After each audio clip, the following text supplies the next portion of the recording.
Good morning friends, मैं हूं तौफीक। आपका स्वागत है आपके अपने चैनल लेकर एजुकेशन अड्डा पर, जहां आप शिक्षकों से संबंधित कोई खबर होती है और ख़बरों को लेकर मैं आप सबके सामने हाजिर होता हूं। तो दोस्तों, अगर आप सक्षमता पास नियोजित शिक्षक हैं तो आप सबके लिए बहुत महत्वपूर्ण खबर है।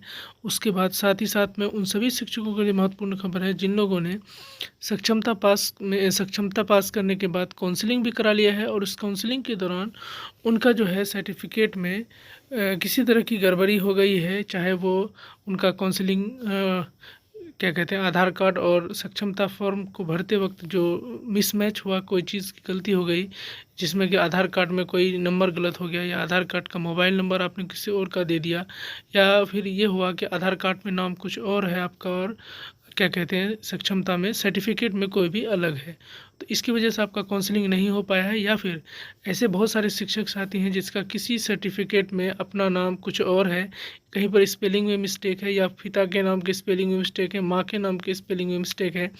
तो वैसे शिक्षक साथियों को, और बहुत सारे ऐसे शिक्षक साथी जिनका सर्टिफिकेट कुछ और ही अपलोड हो गया है, तो इस तरह शिक्षक साथियों को डाउटफुल बताया गया है। तो उन सभी शिक्षकों के लिए बहुत महत्वपूर्ण अपडेट इसमें वीडियो में लेकर मैं आया हूँ।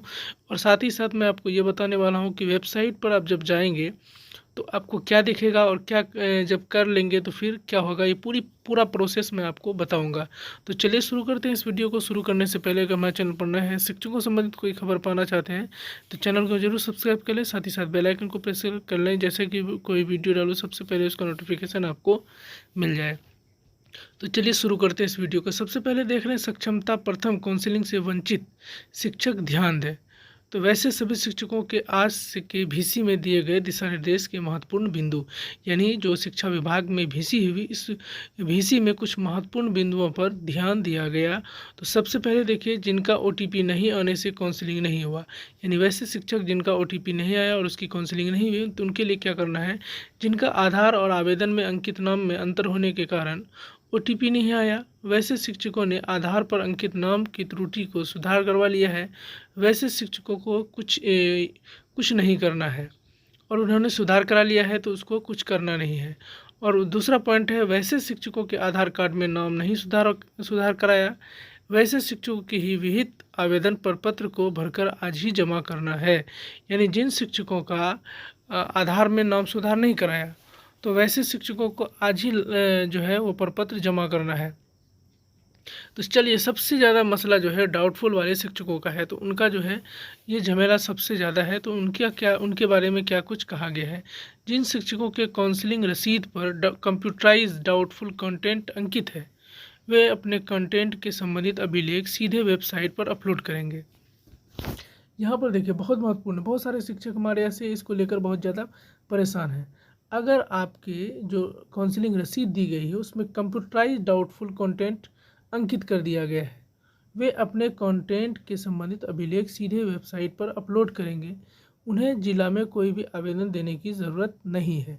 आपको ये कहा गया कि आपका जो सर्टिफिकेट में ये मिसमैच है कोई चीज़ का, या आपने किसी दूसरे सर्टिफिकेट को अपलोड कर दिया, तो वैसे शिक्षक किसी हाल में भी आवेदन देने नहीं जाएंगे। वो सीधे सीधे वहाँ पर आपको मैं दिखाऊंगा कि कैसे उनका ये खुलेगा, और उसमें सीधे आपको अपलोड कर देना है जो आपने सही, जैसे मान लीजिए कि आपका मैट्रिक का सर्टिफिकेट की जगह पर इंटर का सर्टिफिकेट हो गया, तो आपको क्या करना है, उस मैट्रिक के सर्टिफिकेट में अपलोड का ऑप्शन आएगा, वहाँ पर अपलोड कर देना है। इंटर का जो मैट्रिक का है वो सही जो है वो अपलोड कर देना है। उसके बाद सारा झमेला ख़त्म। तो चलिए आगे बढ़ते हैं। अब देखिए, जिन शिक्षकों के काउंसलिंग रसीद पर मैनुअल पेन से डाउटफुल संबंधित कंटेंट लिखा है, वे अपना पक्ष लिखित रूप से आवेदन के रूप में BRC में कल ही उपलब्ध कराएंगे, जिससे BRC स्तर के प्रखंड शिक्षा पदाधिकारी के अग्रसारण में अनुशंसा की जाएगी। तो यहाँ पर बहुत महत्वपूर्ण है कि अगर किसी साथी का मैनुअल यानी हाथ से लिख के ये दिया कि ये सर्टिफिकेट या ये मार्कशीट जो है वो संदिग्ध है, डाउटफुल है, तो उनको जो है BRC में आवेदन देना होगा। और जिनका कंप्यूटर से लिखा हुआ है कि मिसमैच या कुछ और, तो वो कहीं भी आवेदन नहीं देंगे। जिनका हाथ से लिखा हुआ उनको ब्लॉक में आवेदन देना होगा। यहाँ पर दो चीज़ें क्लियर हो गई। चलिए आगे बढ़ते हैं। तो यहाँ पर आपका यह होगा कि अपने आवेदन में सत्यता से संबंधित साक्ष्य प्रमाणित प्रति अवश्य संकलन करना सुनिश्चित करेंगे। विशेष कारण से। आप देखिए यहाँ पर है बहुत सारे शिक्षक साथियों का मदर नेम फादर नेम अपने नाम में स्पेलिंग मिस्टेक है। किसी प्रमाण पत्र के नाम में एक अक्षर का अलग होना। वैसे शिक्षक प्रमाण पत्र सुधार करवा लिए हैं तो सुधार के बाद प्रमाण पत्र को अपलोड करा दें। अगर सुधार नहीं हुआ है तो शपथ पत्र बनवाकर अपलोड कर दें। आपको यहाँ क्या करना है कि अगर आपका नाम में सुधार हुआ, एक अक्षर या दो अक्षर, ऐसा कुछ नहीं, एक ही अक्षर। कई सारे शिक्षकों का है कि पिता के नाम में किसी तरह की त्रुटि हो गई, नाम इस जो है प्रोनाउंसिएशन सेम है लेकिन स्पेलिंग अलग अलग हो गया है, तो उसके लिए भी वही अपलोड कर देना सीधे सीधे। आपका नहीं हो सकेगा।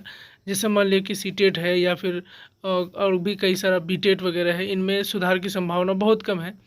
तो वैसे शिक्षक जो है वो अपना जो डॉक्यूमेंट्स के लिए आप एफिडेविट बना लीजिए और ले जाके दे दीजिए। ओरिजिनल दस्तावेज नहीं दिखाया गया तो वैसे शिक्षक नियोजन इकाई में सत्यापन करा कर अपलोड कर दें। ध्यान दें कि सत्यापन में नियोजन इकाई का पत्रांक दिनांक अंकित होना चाहिए। यानी वैसे शिक्षक जिनका जो है काउंसलिंग कराने के बाद अगर आपका जो ज्वाइनिंग लेटर है वो नहीं दिया गया या फ़ोटोकॉपी दिया गया, ऐसे बहुत सारे शिक्षक हैं, तो उनको क्या करना है वो सारा जी जो कि पंचायत में, अगर पंचायत लेवल पर आपका काउंसलिंग हुआ था या पंचायत में आपकी बहाली हुई थी तो पंचायत सचिव के द्वारा आपको सत्यापित कराना होगा। और अगर आपका ब्लॉक लेवल पर आपकी बहाली हुई तो आपको प्रखंड जो विकास पदाधिकारी हैं उनसे जाकर आपको वो सत्यापित कराना होगा, तब जाके आप उसको अपलोड करा पाएंगे। तो इस तरह का जो छठे चरण में अगर जो शिक्षक ब्रिज कोर्स से संबंधित वैसे शिक्षक आवेदन लिख कर अपलोड करेंगे। आवेदन में विभाग द्वारा ब्रिज कोर्स नहीं कराए जाने की सूचना तथा हम प्रशिक्षित हैं इसका जिक्र होना चाहिए। सारे कार्य हर हाल में 4 तारीख तक कर लिए जाने चाहिए, जिसको लेकर आज भी BRC खुला रहेगा। कोई भी शिक्षक आज के दिशा निर्देश डाउटफुल आवेदन लेकर स्वयं जिला जाएंगे। तो आपने देखा दोस्तों कि ये कैसे कोई भी तरह की अगर हमको प्रॉब्लम है तो कैसे हम इसको करेंगे, जैसे VC के माध्यम से सारी चीज़ें बता दी गई थी। तो चलिए अब आगे जानते हैं कि कैसे हम वेबसाइट पे जाएंगे और वेबसाइट पे हमें क्या दिखाए। तो जैसे आप वेबसाइट पर जाएंगे, वेबसाइट में जाने के बाद आपको जो है आपका ये दिखाएगा, जैसे आप पहले जो फॉर्म भरे थे वो फॉर्म आपको दिखाएगा। तो अगर आपका जिस भी सर्टिफिकेट में आपका जो है गलती है तो यहाँ पर आपको इस तरह दिखाएगा। जैसे मान लीजिए कि मेरा सर्टिफिकेट सीटेट में क्या कहते हैं डाउटफुल बताया, तो वो डाउटफुल के लिए यहाँ मुझे अपलोड का सिस्टम आया कि आपको ये जो है यहाँ पर व्यू कर दिया पुराना आप क्या डाले हैं और आपकी क्या कमी थी। तो आप नया सुधार कर लिए तो क्या डालना है। अगर सुधार नहीं हुआ, मान लीजिए कि सीटेट बहुत मुश्किल से सुधार होता है और इतना कम समय में सुधार नहीं होता है, तो इसीलिए मैंने क्या किया, एफिडेविट बनाया और एफिडेविट को यहाँ पर अपलोड कर दिया। बस इतना ही किया और मैंने कुछ नहीं किया। उसी तरह DLED में भी मेरी प्रॉब्लम थी, फादर के नेम में स्पेलिंग मिस्टेक था, तो मैंने क्या किया उसको फिर उसी जो मैंने यहाँ पर एफिडेविट डाला उसी एफिडेविट को यहाँ भी डाल दिया, क्योंकि मैंने दोनों बातों को एक ही एफिडेविट में क्लियर कर दिया था कि फलां सर्टिफिकेट में सीटेट के सर्टिफिकेट में मेरे मदर का नाम स्पेलिंग मिस्टेक है और DLED में मेरे फादर का नाम स्पेलिंग मिस्टेक है। तो मैंने दोनों एक ही एफिडेविट में दर्शा दिया था कि दोनों एफिडेविट को एक जगह अलग अलग जगह एक ही एफिडेविट को मैंने अपलोड कर दिया। इससे दोनों बातें क्लियर हो जाएंगी।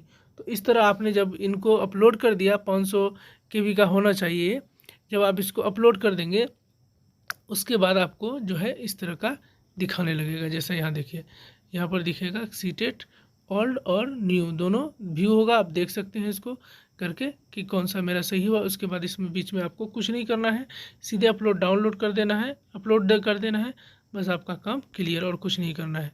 तो इस तरह से आपका ये सारा चीज़ हो सकता है।